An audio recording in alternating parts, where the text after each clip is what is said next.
Bonjour, après avoir défini au cours de l'épisode 1 ce qu'est une crise, voici le moment pour nous de présenter la cellule de crise qui sera le bras armé de l'organisation pour faire face à l'événement.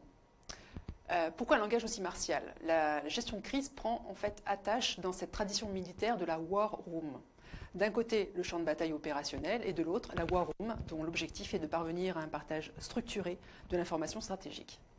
Avec un premier défi qui est que la cellule de crise, c'est le COMEX ou le CODIR, mais pas que.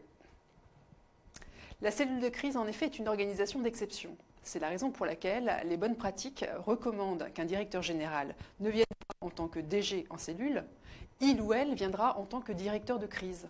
Et selon la même logique, pour être directeur de crise, le directeur général, mais aussi toute autre fonction qui en a l'autorité et le pouvoir de représenter l'organisation. Ainsi, on l'a compris, ce qui caractérise une cellule de crise, ce sont les fonctions nouvelles autour de la table, directeur de crise, coordonnateur, responsable du journal de bord, expert RH, porte-parole, etc. L'autre caractéristique, c'est que les cellules de crise à 25 personnes ont largement démontré depuis des années qu'elles n'étaient pas efficaces.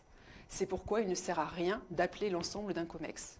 Il vaut mieux convoquer l'ensemble des membres permanents et les experts en fonction de la nature de la crise et de ses incidences à venir. Autre fait notable des cellules de crise, elles s'adaptent. Il y a encore quelques années, les war rooms étaient structurés autour de plans de table définis, marquant les protocoles formels et informels de l'organisation.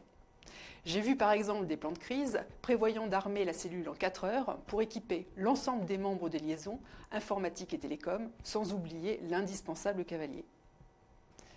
Aujourd'hui, la plupart des cellules de crise sont virtuelles, avec des directeurs de crise qui peuvent être à l'autre bout de la planète. Ça implique de gérer une autre forme de pression dans les prises de décision.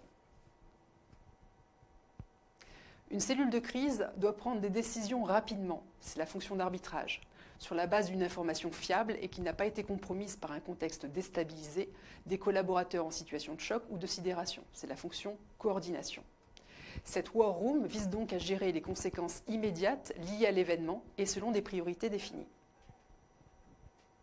En cas d'incendie, par exemple sur un site de production, et après avoir sécurisé les personnes, il importera de bien circonscrire le feu, d'entretenir des relations avec les forces de l'ordre, de dresser un premier bilan, d'assurer la communication interne puis externe, etc. Et puis, dans un second temps, de rassurer les clients et d'interroger les fournisseurs. La cellule de crise gère également l'image de la société. Quelle part de responsabilité est portée dans le déclenchement ou la propagation du feu? Et s'il y avait eu négligence? C'est là justement qu'intervient la communication de crise. Et parce que les événements s'enchaînent très vite, il y a souvent nécessité de consigner chronologiquement les faits, et c'est toute la mission du livre de bord, c'est-à-dire la fonction de suivi. Pour conclure, nous terminerons avec un rôle clé en cellule de crise, c'est l'anticipateur. Sa mission consiste à tenter de définir des scénarios de sortie de crise, d'identifier de nouveaux risques liés à l'événement déclencheur et de porter l'alerte auprès d'une cellule de crise qui serait trop orientée dans la résolution strictement opérationnelle des problèmes. Cette fonction est aujourd'hui de plus en plus répandue et elle s'organise progressivement. Un directeur des risques ou un directeur de l'audit interne, par exemple, est en général un bon candidat pour ses responsabilités très analytiques et très transversales. Mais c'est l'expérience qui permet réellement de mettre en musique la cellule de crise. C'est pourquoi il importe de la tester régulièrement. Mais comment mettre en situation un événement improbable? Comment faire adhérer les dirigeants à la gestion de crise? Aussi, je vous donne rendez-vous pour notre épisode prochain, exercice de crise de notre série consacrée au crisis management.